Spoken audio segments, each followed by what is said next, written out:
O fato de hoje você ter as mídias sociais, as redes sociais, né, como um parâmetro de comparação, isso pode ser um gatilho? De alguma maneira, a Maria Paula falou do padrão, né, que ela queria perder ali um pouquinho.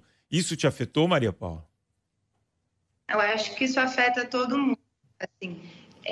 Comigo não tanto pelo padrão, assim, o que é um padrão,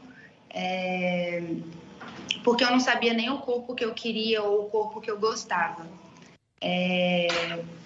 Mas no sentido de você ver várias pessoas normalizando os distúrbios alimentares. Então, assim, quantas pessoas nas mídias sociais e que pregam a saúde, na verdade, elas estão pregando a estética. Então, eu conseguia, assim, como médica, eu conseguia me enganar muito bem achando que eu estava fazendo algo pela saúde, então que eu estava comendo de uma forma mais saudável. E aí, porque tudo aquilo que foge, assim, eu não sei explicar, mas assim, a mídia pregava muito um emagrecer e como uma vida saudável. Então, eu conseguia me esconder muito atrás disso.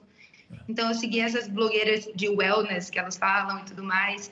E o jeito que elas falavam as coisas, eu fingia que eu era uma delas, assim. Então, me era muito gatilho. Eu segui todas essas pessoas nas redes sociais. Foi uma parte do meu tratamento, foi até deixar de seguir, para eu deixar de comparar a minha alimentação. Exato. Então, essa ideia das pessoas hoje postarem muito o que elas comem, o quanto elas comem e como elas comem, virou uma comparação para mim. Então, e o corpo delas, né? Qual o tamanho do meu prato tinha que ser o tamanho do prato delas. Qualquer coisa a mais, mesmo que eu respeitasse a minha fome, era insuficiente. Claro, só que você não sabe que depois, fora das câmeras, provavelmente ela comia outra coisa.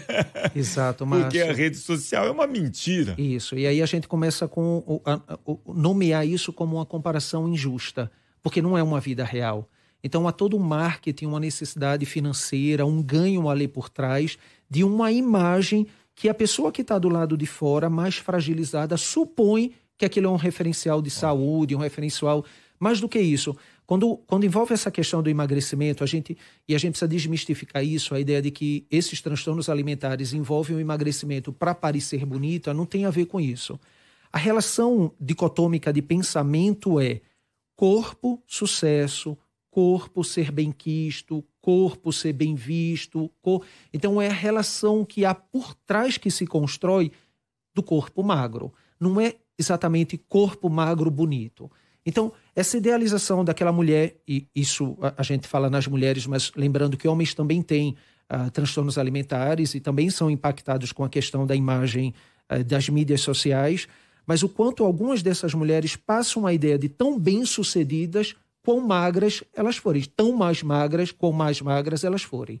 Então isso acaba influenciando pessoas que estão de alguma forma mais fragilizadas em alguns momentos da sua vida. A gente tem que lembrar que a maior prevalência desses transtornos alimentares, eles acontecem ali no início da adolescência, mas a bulimia nervosa ela tende a ter um segundo pico no início da vida adulta. Então ela também tende a aparecer ali entre os 18 e 25 anos de idade, como menos frequentemente do que a anorexia nervosa, mas a sintomatologia mista desse tipo de transtorno alimentar também pode ter uma segunda onda de maior prevalência nessa faixa etária. E aí, por alguns fatores outros, estressores, ou exatamente como a Maria Paula estava vivendo, de finalização de curso, etc., podem tornar a pessoa mais fragilizada e ter a sensação de que eu preciso ter controle sobre alguma coisa. A gente costuma ter a falsa sensação de que a gente pode ter controle sobre as coisas. Nada mais simples do que ter a sensação de controle sobre o próprio corpo. Como fazer isso? Controlando o que e o quanto eu vou comer. E aí starta nessa pessoa predisposta um transtorno alimentar.